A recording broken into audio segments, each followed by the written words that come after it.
Pemirsa, di Tarakan, Kalimantan Utara, seorang ibu dengan membawa anaknya nekat mencuri 2 bungkus susu di toko terekam CCTV. Ya, walaupun mengalami kerugian ratusan ribu rupiah, namun pemilik toko memilih tidak melapor ke polisi.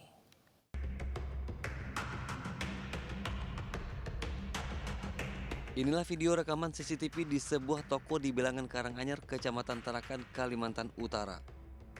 Terlihat seorang ibu masih memakai helm bersama 2 anaknya masuk ke dalam toko berpura-pura sebagai pembeli. Sambil mencari dan memilih barang yang akan dibeli, pelaku masuk dan mengambil serta menyembunyikan 2 bungkus susu di balik jaketnya.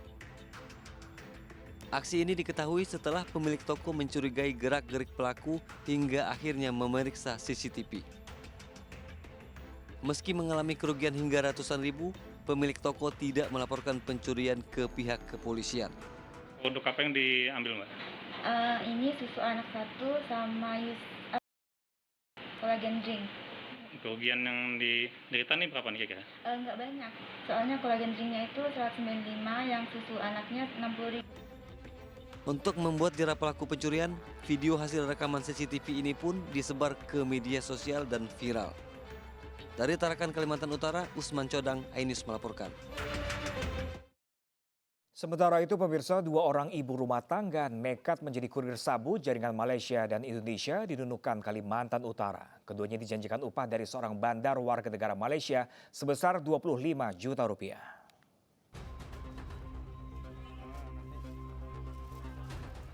Kepolisian dari Polres Nunukan, Kalimantan Utara menggagalkan penyelundupan 7,2 kg narkotika jenis sabu yang akan dikirim dari Pelabuhan Tunontakan Nunukan ke Pelabuhan Nusantara Parepare, Sulawesi Selatan dengan kapal peli KM Queen Soya. Pengungkapan berawal dari laporan warga bahwa ada 2 wanita yang baru tiba dari Malaysia diduga membawa narkotika. Informasi ini pun ditindaklanjuti dengan penyelidikan di Pelabuhan Tunontakan Nunukan.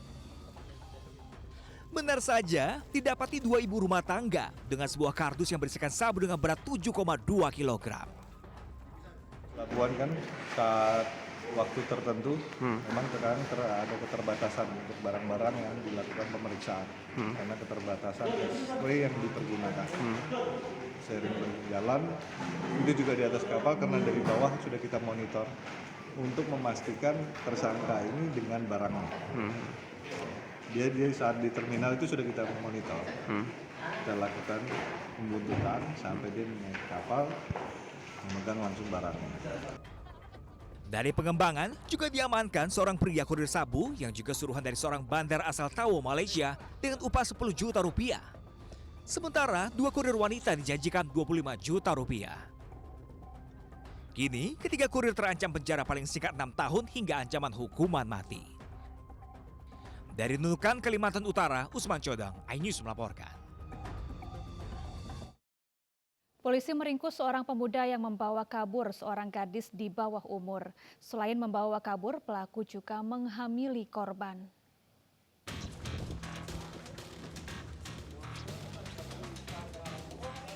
Tim Resmo Polresta Bengkulu meringkus tersangka tindak persetubuhan terhadap anak di bawah umur di Pematang Gubernur Kota Bengkulu. Pelaku berinisial DE usia 18 tahun diringkus setelah dilaporkan membawa kabur anak berusia 14 tahun.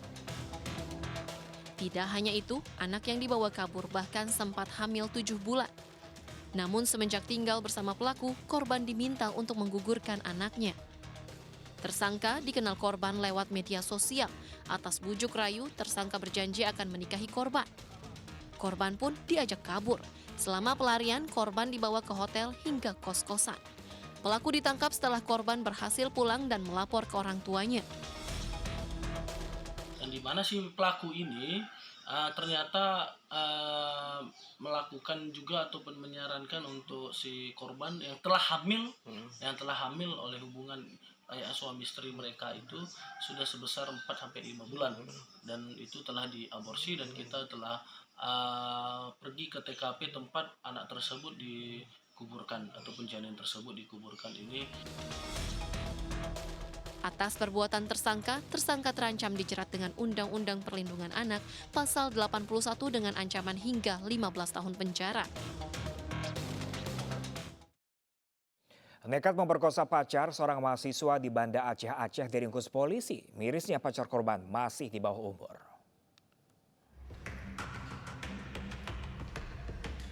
Tersangka pelecehan dan pemerkosaan terhadap anak di bawah umur yang masih berstatus mahasiswa di salah satu kampus di Banda Aceh diringkus Polresta Banda Aceh. Pelaku diamankan petugas di rumahnya di Kecamatan Lueng Bata, Banda Aceh. Modus yang digunakan pelaku yaitu berencana mengajak korban ke salah satu hotel untuk melancarkan aksinya. Aksi pelaku terungkap setelah korban menceritakan kejadian tersebut kepada kedua orang tuanya. Diketahui keduanya menjalin hubungan asmara. Si korban dengan si pelaku itu memang ada hubungan. Nah, berdasarkan pemeriksaan dari penyidik bahwa hal tersebut sudah dilakukan 2 kali oleh si pelaku. Kini pelaku terancam 2 pasal dengan ancaman 15 tahun penjara. Dari Banda Aceh, Syukri Syahrifuddin, iNews melaporkan. Pemirsa, Presiden Joko Widodo mencabut kebijakan pemberlakuan pembatasan kegiatan masyarakat atau PPKM. Dengan demikian, tidak ada lagi pembatasan kerumunan dan pergerakan masyarakat, namun tetap harus menerapkan protokol kesehatan.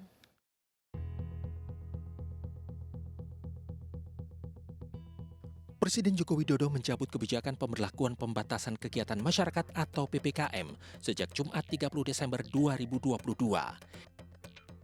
Dengan dicabutnya aturan PPKM, maka pembatasan kerumunan masyarakat serta pergerakan masyarakat tidak berlaku lagi.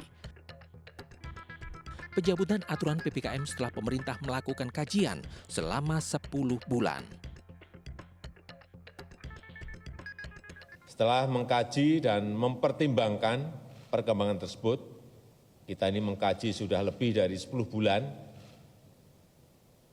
dan lewat pertimbangan-pertimbangan yang berdasarkan angka-angka yang ada, maka pada hari ini pemerintah memutuskan untuk mencabut PPKM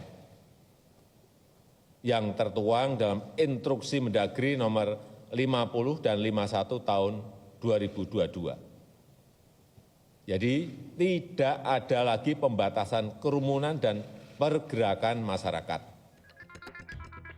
Meski pemerintah telah mencabut aturan PPKM, namun Kementerian Kesehatan mengingatkan bahwa dunia dan Indonesia masih dalam kondisi pandemi COVID-19. Hingga kini Organisasi Kesehatan Dunia WHO belum mencabut status pandemi COVID-19. Intervensi pemerintah di bidang kesehatan perlu dialihkan menjadi partisipasi masyarakat di bidang kesehatan. Jadi kata yang penting di sini adalah dari strategi pandemi menjadi endemi di Indonesia, penting untuk 1, secara bertahap, 2, terjadi transisi dari intervensi pemerintah di bidang kesehatan, 3, menjadi partisipasi masyarakat di bidang kesehatan. Meski status PPKM telah dicabut, namun masyarakat diimbau waspada penyebaran COVID-19. Penggunaan masker serta cuci tangan yang telah menjadi kebiasaan selama pemberlakuan PPKM diharapkan tetap dilakukan. Dengan pencabutan itu bukan berarti kemudian semuanya sudah dicabut bebas saja. Semua harus bisa ngontrol diri sekarang. Ketika kondisinya sekarang tidak sehat, mesti sadar. Kan kita sudah terbiasa menggunakan masker nih. Saat ini kasus COVID-19 di Indonesia cenderung landai hingga terkendali. Parameter terukur dari jumlah kasus harian yang turun kurang dari 1.000 kasus per hari. Tim Liputan iNews melaporkan. Ya, pemirsa, hari ini Rumah Sakit Darurat COVID Wisma Atlet resmi ditutup. Selama pandemi, tenaga kesehatan dan relawan yang telah mengorbankan tenaga dan waktunya untuk merawat pasien. Dan pemirsa akan mengajak Anda untuk berbincang-bincang dengan salah seorang tenaga kesehatan atau relawan yang bertugas di RSDC Wisma Atlet. Dan saya terhubung bersama kami dengan Bapak Bayu Larosa. Halo, selamat siang Bapak Bayu. Halo, selamat siang. Ya, Pak Bayu, sebelum kita ngobrol lebih dalam lagi Pak Bayu, kami ingin mengonfirmasi apakah benar memang RSDC per hari ini sudah ditutup untuk operasionalnya? Baik, untuk hari ini RSDC memang sudah ditutup secara operasional ya, tapi untuk tetap di standby-kan selama 3 bulan ke depan. Baik, jadi artinya peralatan medis dan juga sejumlah tenaga kesehatan masih ada yang bertugas di sana ya, Pak Bayu? Iya, betul sekali. Untuk tenaga medis, untuk relawan-relawan tenaga medis masih di standby-kan dan semua alat-alat kesehatan juga masih di standby-kan di RSDC. Oke, Pak Bayu, memang Pak Bayu ini sudah berapa lama Pak Bayu bertugas di RSDC Wisma Atlet? Dan awalnya Saya bagaimana sudah Pak Bayu bisa bergabung di sana? Oke, saya sudah bertugas di RSDC itu kurang lebih hampir 2,5 tahun. Saya sudah mulai bertugas dari bulan Mei 2020 dan awal pertama sekali saya bertugas itu karena pada awalnya RSDC ini karena kekurangan tenaga medis, jadi saya berkeinginan untuk menjadi relawan karena pada saat itu kita tahu bahwa virus COVID ini masih belum tahu pasti cara penanganannya dan banyak tenaga-tenaga kesehatan yang masih belum memberanikan diri untuk menjadi relawan di rumah sakit darurat COVID-19. Nah, pada saat itu juga saya itu diberangkatkan ke Jakarta itu karena saya asalnya dari Nias, tapi saya sudah ada di Medan. Jadi saya diberangkatkan oleh TNI Angkatan Udara karena pada saat itu Bapak Presiden melakukan lockdown besar-besaran. Jadi secara transportasi pada saat itu tidak berjalan.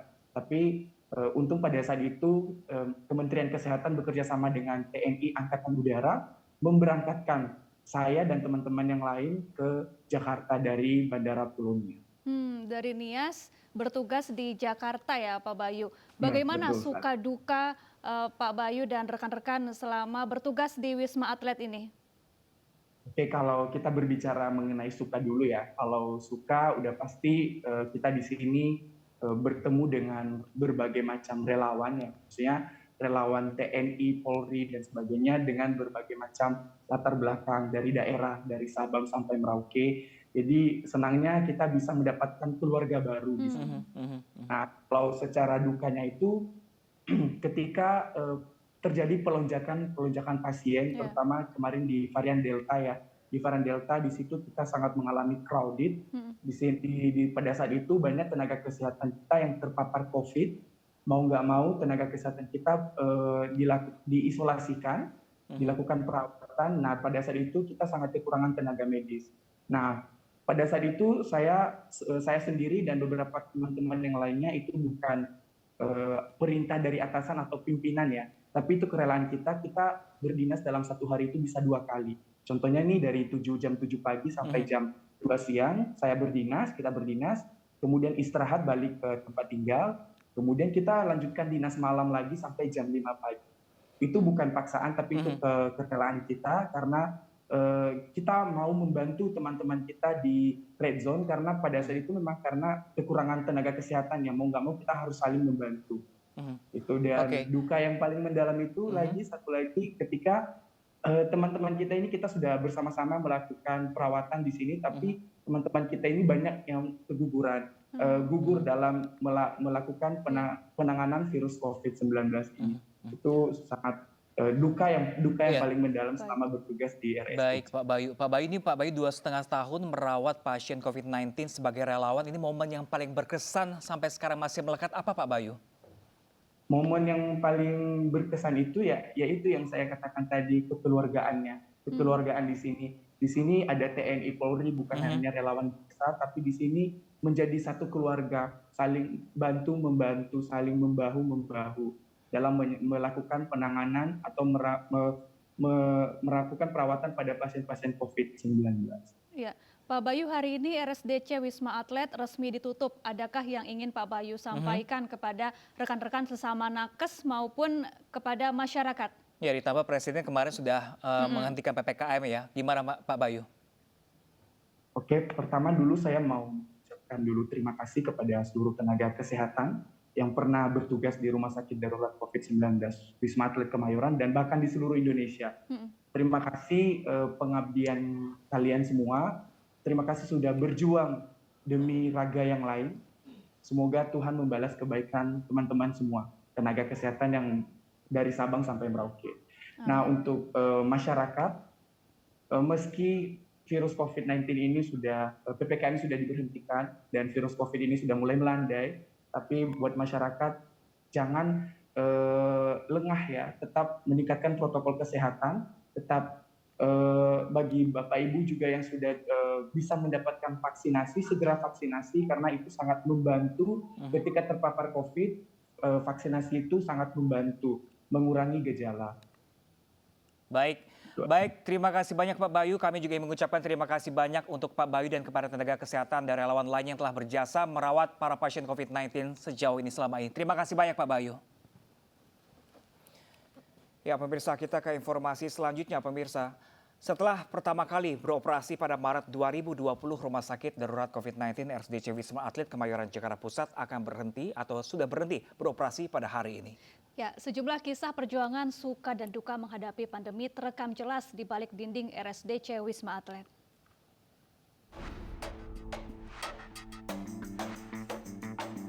Saat pandemi COVID-19 masuk ke Indonesia, Wisma Atlet disulap menjadi rumah sakit darurat COVID-19.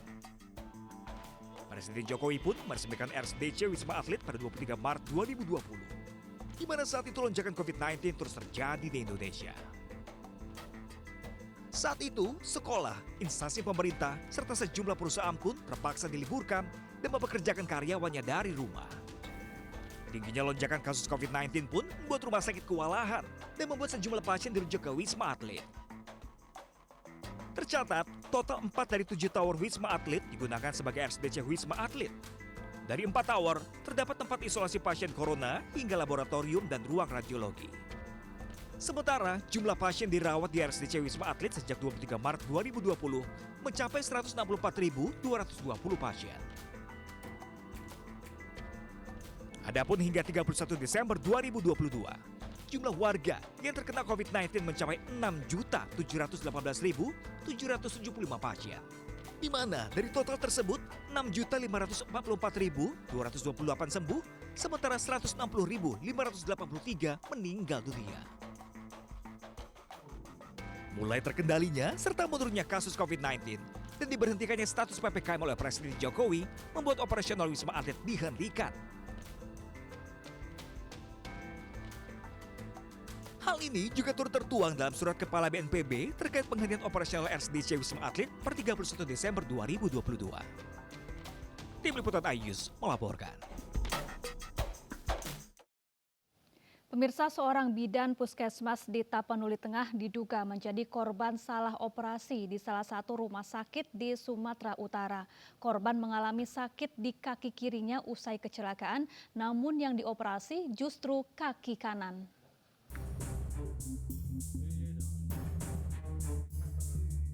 Inilah Evarida Simamora, bidan puskesmas di Tapanuli Tengah yang menjadi korban dugaan malpraktek di salah satu rumah sakit di Medan, Sumatera Utara. Usai dioperasi, Eva tak lagi bisa berjalan dan hanya bisa terbaring di kamar tempatnya dirawat. Awalnya Eva mengalami kecelakaan saat mengendarai sepeda motor di kota Sibolga.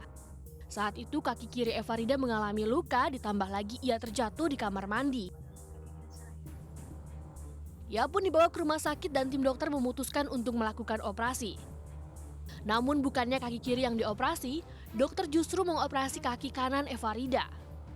Hal ini lantas membuat kondisi korban semakin memburuk hingga tidak bisa jalan.